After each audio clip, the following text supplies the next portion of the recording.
உறவுகள் அனைவருக்கும் அன்பான வணக்கம். எல்லோரும் எப்படிங்க? நேற்றைய காணொலிக்கு நிறைய ஆதரவு தந்திருந்தீங்க. ஆதரவு தந்த அத்தனை உறவுகளுக்கும் ரொம்ப ரொம்ப நன்றி. மேலும் மேலும் ஆதரவு தரணும் உண்டு அன்பா எல்லாரோடக்கிட்டையும் கேட்டுக்கொண்டு உண்டு.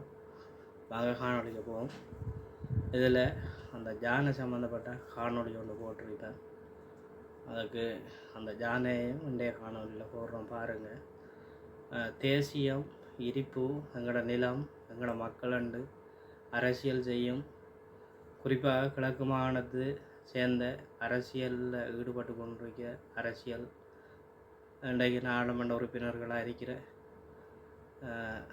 உறவுகளும், அதேபோல் வாக்கு பிச்சை கேட்டு அவர்களுக்கு புறத்தால் தெரிஞ்சு வாக்கு போடுங்கன்னு தெரிஞ்ச எங்களோட உறவுகளும், அதேபோல் பிரதேச சபைக்கு தெரிவு செய்யப்பட்டால் இந்த ஜானையெல்லாம் கட்டுப்படுத்துவோம், அதுக்குரிய ஜானை வேலி அமைச்சு தருவோம் என்று சொல்லி இந்த பிரதேச சபை உறுப்பினராயின உறவுகளுக்கும் ரொம்ப நன்றி. நீ வருங்காலத்திலேயும் நீங்கள் இதே அரசியல் தான் செய்வீங்களா இருந்தால் கண்டிப்பாக வந்து எங்களோட மக்கள் தெளிவான பாடத்துகளை உங்களுக்கு படிப்பிப்பாங்க என்றதையும் மனசில் வச்சு உங்களோட அரசியல் பயணத்தை தொடருங்க. ஏன்னா உங்களுக்காக பிரச்சாரம் செஞ்சு எங்களோட இருப்பு, எங்களோட மக்கள் எல்லாம் நல்லா இருக்கணும்னு சொல்லி உங்களுக்கு புறத்தால் தெரிஞ்சதுக்கு இன்றைக்கு என் கிராமம் அழிக்கப்பட்டு அந்த மக்கள் நடு ரோட்டில் நிற்கிறாங்க. அதை போய் பார்த்து அதுக்கு ஒரு ஆறுதலானது சொல்லி ஒன்று செஞ்சு தராட்டியும் அந்த இடத்துல அந்த மக்களோட போய் நிற்க முடியாது. நீங்கள்லாம் தேசியம், இருப்பு சம்மந்தப்பட்டு நீங்கள் பேசி கொண்டிருக்கிற இந்த வகையில் நியாயம் பண்ணுறது தெரியல. இருந்தாலும் உங்களோட அரசியல் பயணம் வெற்றி பெற வாழ்த்துக்கள். மேலோடி இந்த பிரதேச சபையில் நீங்கள் நிற்கும்போது அடிக்கடி கோல் எடுப்பீங்க, அந்த காணொலியை பாருங்க. அதுபோல் நாடாளுமன்ற தேர்தலில் இப்படி இதை கொஞ்சம் பேசுங்க தம்பி, இணையதளத்துகளில் அதை கொஞ்சம் பேசுங்க தம்பி என்னங்க. இப்போ அழைப்பிலே மக்கள் இல்லை, ஆக்கள் எங்கன்னு தெரியாது.